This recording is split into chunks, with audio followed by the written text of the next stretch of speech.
Hi guys, it's Celine. So today I wanted to do several things at the same time, actually, which isn't going to work. But I thought I might share actually with you how I go about this. So I have several of these types of booklets that I've sort of have cobbled together. As you can see, there is actually beads on the back of the booklet. And so this is several types of paper that I have sewn together in the middle, right there. See how there's different kinds of paper? This is my, theoretically, I don't use it that much, my lunar calendar booklet, where I have kept track of the moon phases and the signs they were in for quite a while, as well as my hormonal cycle, just to see whether there was really a correlation between those. And there were a couple of times where there was a correlation, and there were a couple of times, or most times, where it wasn't that obvious. So, yeah. Anyway, this is how I make these booklets. So I started doing this a couple of years ago for a series of poetry expressive moments that I had, where I felt it was really worthwhile to put the poem that I had made into something like this, handmade, crafted, and so on and so forth. I have actually got a video, at least one, I think, of a box that looks like a house. It's a couple of years ago on my channel, with a lot of these that have the poetry. It was a phase where I did that. But that's also when so this was in 2016, 2015, around those times, I figured out how to do this. So I thought I will start off today, at least, by sharing that with you. And I have got a booklet here that I'm preparing for my husband for his birthday, that is going to contain about, I think, 2/3 or so of my Light of Mary oracle cards. And I've posted a couple of times already about, photographs of shrines in the neighborhood, or, slightly less in the neighborhood, that I have manipulated in paint and so on and so forth. He likes the whole selection very much, and he was part of this whole process, and he was really happy at the idea of getting this for his birthday, which is next week, Tuesday the 23rd. So I'm sure you will all join me in wishing him, he's going to be 61. He doesn't look a day over 25. So, yeah. So there's a couple of things that I want to show you as to how I do this, First of all, crucially important, this thing. My friend gave this to me. I don't know where she got it, whether she had one or bought it in the States and kept it and didn't use it, or whether she bought it for me especially. I have no idea. I should ask her, but never got around to that. This is like a thumb cover. It's like a thimble, except it's really tough leather. The needle can prick through it, the back of the needle, a bit if you aren't really careful. But it will stop most of the problematic actions, This will help you push the needle through several layers of paper. And it has this elastic band. I don't know, maybe you guys in the States know about this and it's all very normal. I had never seen one like this before, and actually looks like it's handmade. Very practical, very useful. And so I have here my selection of bits of paper that I'm going to use, all my images that I have printed out again, as I have printed them out for the Light of Mary oracle cards, which is still very much in progress. I've reprinted those images again. They're going to go into this booklet, probably one image per page, and maybe a couple of thoughts or something. I have no idea yet. It may be still also that I will continue working on it after his birthday. That's quite possible. So using this thing, I am able to, stick my red thread needle in there, starting in the middle always, and out through this side.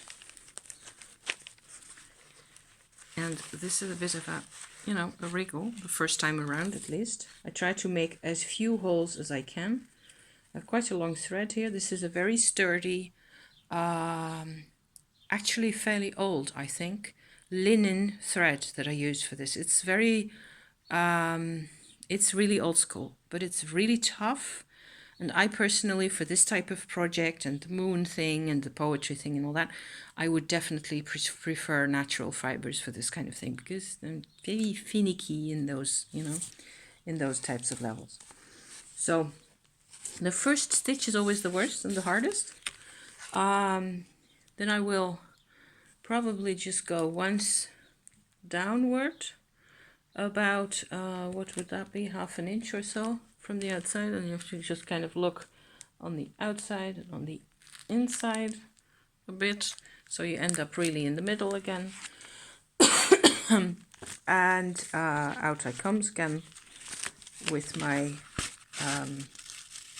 my thread like this, and then rather than having a big knot in the middle, I will tie these two together like this. I'm hoping to make this come forward a bit more.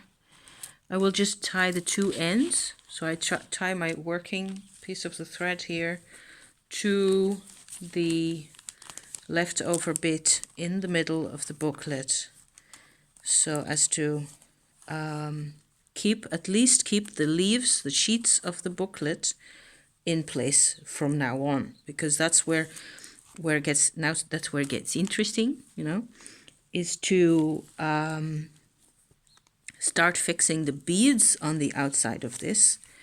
And I have a selection of beads that I will show you in a second here, as soon as I'm done fiddling, and that's when you want the thumb glove to come off, because you can't really tell what it is you're doing, like so. Anyway, now at least I've got a knot and my sheets are stuck together properly.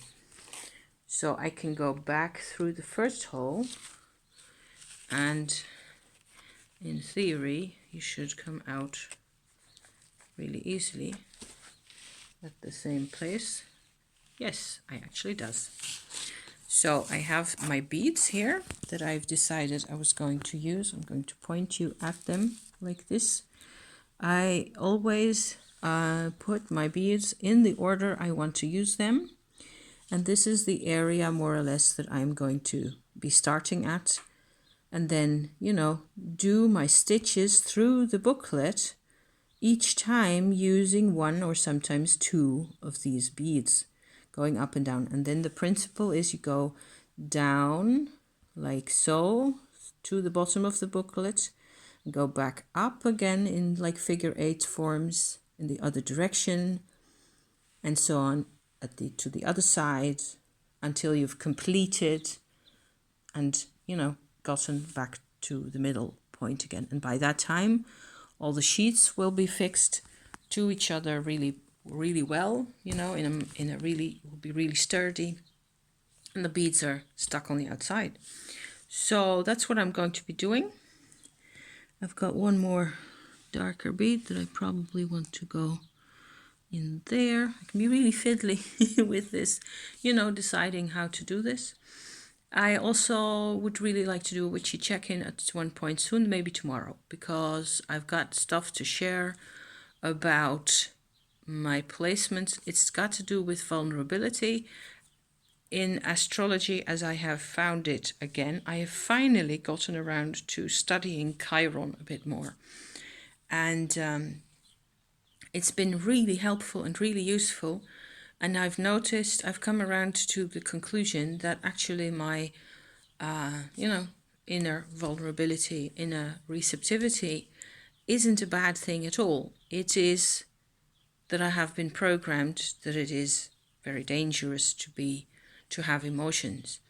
And what with me looking around the world basically to find a sense of identity somewhere or somehow, this is something I absolutely have to deal with and have to face. I cannot pretend to be invulnerable. I don't want to anymore. So I'm done with all that, you know, being a brave soldier type type mythos. So I want to talk about that, and the thing with Chiron and the black moon in my horoscope, how they're positioned and how that's all working out. For now, I'm just going to finish this booklet, and I maybe be able to show you the result, at least this part of the work as it's done, tomorrow as we vlog. Okay, thank you for watching this as far as it goes. See you then. Bye bye.